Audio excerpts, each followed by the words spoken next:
आवाज़ की दुनिया के दोस्तों, कल जब मैं बता रहा था भीष्म पितामह के ने जो चीज़ें उन्हें बताई कृष्ण को, कृष्ण भी व्याकुल हो गया था और पांचों भ्राता भी व्याकुल हो गए।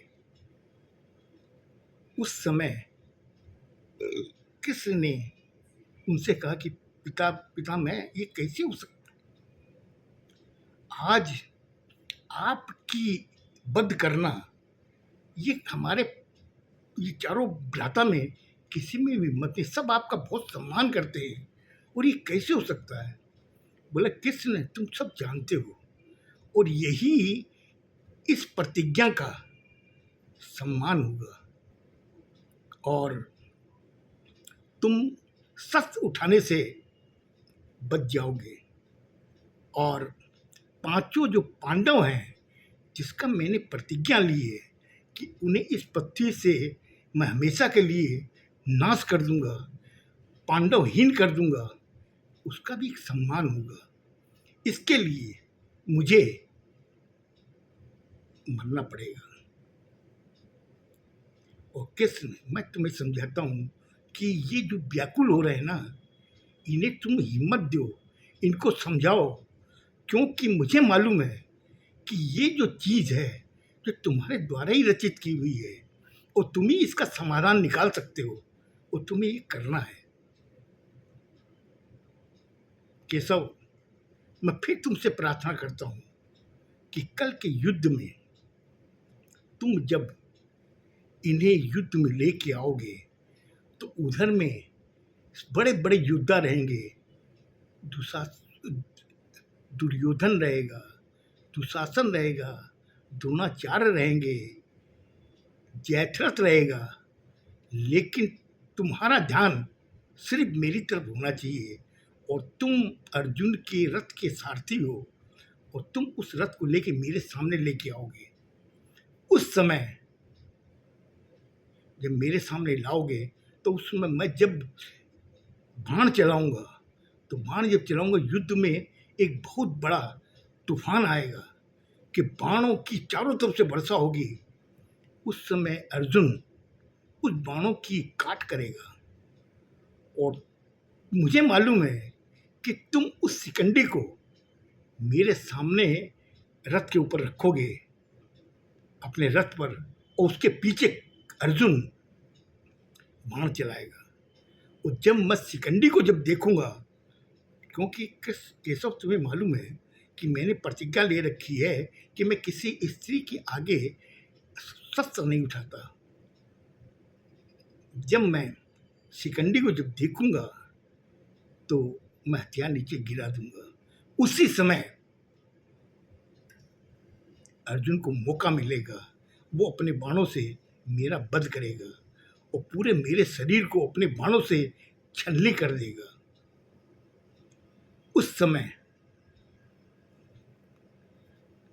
जब लोगों को ये पता चलेगा कि भीष्म पितामह का वध हो गया है तो वहाँ पे एक सन्नाटा छा जाएगा, युद्ध वहीं पे रुक जाएगा। उसी समय रणभेरी बजेगी युद्ध समाप्त होने की और मुझे उस बाणों की सैया पे लिटाया जाएगा। और ये तुम्हारे द्वारा ही लिखा हुआ है जिसको मैं अच्छी तरह जानता हूँ।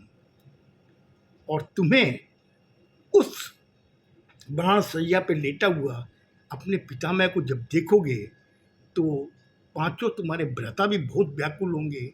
उधर में कौरव के जितने भी योद्धा हैं वो भी बहुत व्याकुल होंगे। और जब तक मेरी मृत्यु नहीं होगी, क्यों कि तुम जानते हो कि मुझे इच्छा मृत्यु का वरदान है, और जब तक ये सूर्य उत्तरायण में नहीं आएगा तब तक मेरी मृत्यु संभव नहीं है। तो इसलिए तुम समझो उस चीज़ को और इसे तैयार करो। जैसा भीष्म पितामह ने कहा था वैसा ही कृष्ण ने अर्जुन को उपदेश दिया था, अपने पांचों भ्राताओं को समझाया कि तुम एक काम करो, मैं अर्जुन को लेकर के युद्ध में भीष्म पितामह के रथ के सामने ले जाऊंगा और तुम इधर में पूरी कौरव सेनाओं को तुम चारों भाई संभालोगे। और वही एक मौका होगा जब शिखंडी की आड़ में जब भीष्म पितामह से अर्जुन युद्ध करेगा, जब उसकी नज़र पड़ेगी शिखंडी पर, तो वो क्या करेगा, भीष्म पितामह अपनी शस्त्र नीचे गिरा देंगे और वही मौका होगा जो अर्जुन उन्हें अपने बाणों से उनके शरीर को छन्नी कर देगा। बड़ी मुश्किल से समझा बुझा के युद्ध में वो चीज़, सेम चीज़ जो कृष्ण केशव ने लिखी थी वही हो रही थी। और वही चीज़ भीष्म पितामह देख के हल्के हल्के मुस्कुरा रहे थे कि वाह कृष्ण, तेरी भी लीला अजीब है, अजब तेरी लीला है। आज तुमने मुझे अपने वचन से भी नहीं डिगने दिया और सुदर्शन चक्र भी तुमने नहीं उठाया, क्योंकि मैंने प्रतिज्ञा ली थी कि मैं सुदर्शन चक्र तुमसे उठवा के रहूँगा।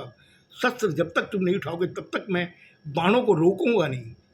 लेकिन तुमने जो शिखंडी को सामने जो लेके खड़े हो गए, उससे वो तेरी प्रतिज्ञा भी रह गई।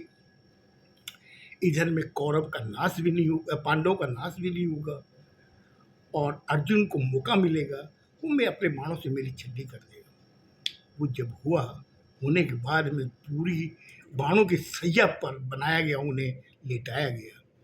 और लेटाने के बाद में जब लोगों को पता चला कि पितामह का वध हो गया है, तो रणभेरी बजी और पूरा युद्ध वहीं पर रोक दिया गया।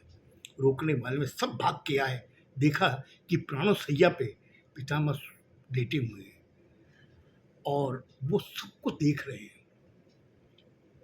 इधर में कृष्ण को भी देख रहे हैं, इधर में जयद्रथ को देख रहे हैं, कर्ण को देख रहे हैं, इधर में दुशासन को देख रहे हैं, दुर्योधन को देख रहे हैं, कपालाचार्य को देख रहे हैं, इधर धर्मराज युधिष्ठिर को भी देख रहे हैं और पांचों पांडवों को भी देख रहे हैं। अर्जुन चुपचाप खड़ा हुआ, आंखों से उसके आंसू आ रहे हैं कि आज पितामह का मैंने जो वध किया है, ये पाप मेरे ऊपर चढ़ गया है, इसको मैं कैसे धोऊंगा। ये सब चीज़ें जब वो देख रहा था भीष्म पितामह, तो उसने कहा कि पानी पानी, 3 बार जब उसने आवाज़ लगाई तो तुरंत दुशासन भागा, भाग करके कहा कि अरे बोला पितामह पानी मांग रहे हैं, इनको पानी दो। तो उस समय जब जाने लगा तो भीष्म पितामह ने कहा कि बस रुक जाओ, तुम्हें जाने की जरूरत नहीं है, क्योंकि गंगा पुत्र हूँ और मेरी प्यास इस गंगा से ही बुझेगी। तो बोले फिर हम लोग क्या करें। तो भीष्म पितामह ने सैया बाणों पर लेटे हुए उन्होंने कहा कि अर्जुन, अब तुम ये आखिरी एहसान मेरे ऊपर और करो और ये गंगा की धार मेरे मुंह में डालो ताकि मेरी प्यास बुझे, क्योंकि गंगा मेरी माँ है। उसी समय उसने बाणों में अपना तीर कसा और पत्थर पे उसने जोर से मारा। मारने के बाद उस पत्थर में जब बाण घुसा, उसमें से एक धारा निकली और वो जाके उनके मुंह पर गिरी पितामह के। पितामह ने वो पानी पिया, पीने के बाद में कहा वाह अर्जुन, वाकई योद्धा हो तो तुम्हारे जैसा। इधर में राजमहल में बैठे हुए संजय ने से धृतराष्ट्र से पूछा कि अरे संजय, क्या हो रहा है वहाँ पर, मुझे कुछ समझ में नहीं आ रहा है, मैं बड़ा व्याकुल हो रहा हूँ, क्योंकि कल जो भीष्म पितामह ने जो प्रतिज्ञा ली थी, वाकई कौरव का पांडवों का नाश हो गया है क्या, उन्होंने सबको मार दिया है, वहाँ की क्या हालचाल है, मुझे तुरंत बताओ। संजय बोला कि प्रकृति ने कुछ और ही खेल खेला है। बोले तुम क्यों उलझा रहे हो मुझे बातों में, मुझे बताओ तो आखिर हो क्या रहा वहां पर। बोले कि उस वहां पर बाणों की सैया पर भीष्म पितामह लेटे हुए हैं। बोले क्या बोल रहे हो, भीष्म पितामह का वध किसने किया।